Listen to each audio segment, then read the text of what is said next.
नमस्कार. श्री स्वामी समर्थ. जय जय स्वामी समर्थ.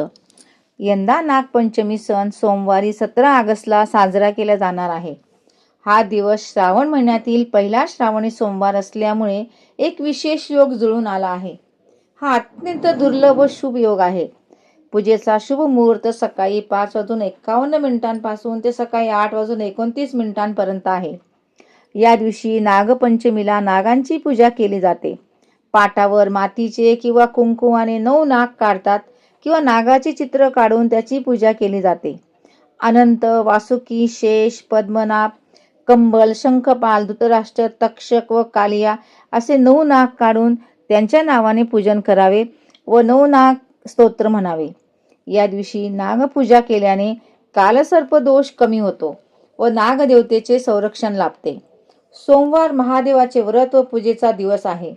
तरी सोमवारी सकाळी स्नान करून शिवलिंगावर जलाभिषेक करून किंवा रुद्राभिषेक करून बेलपत्र अर्पण करावे व शिवामूठ तांदूळ वाहावे. त्यानंतर नागदेवाच्या पाटावर पूजा मांडून पूजा करावी व दूध, काकडी, लाह्यांचा नैवेद्य द्यावा. या दिवशी श्रावण सोमवाराचे व्रत केल्याने भगवान शिवाची कृपा मिळते व मनोकामना पूर्ण होतात. या दिवशी शिवलीलामृत ग्रंथाचे पारायण किंवा शिव महिमा स्तोत्राचे पठण अवश्य करावे व महादेवाचा आशीर्वाद घ्यावा. धन्यवाद.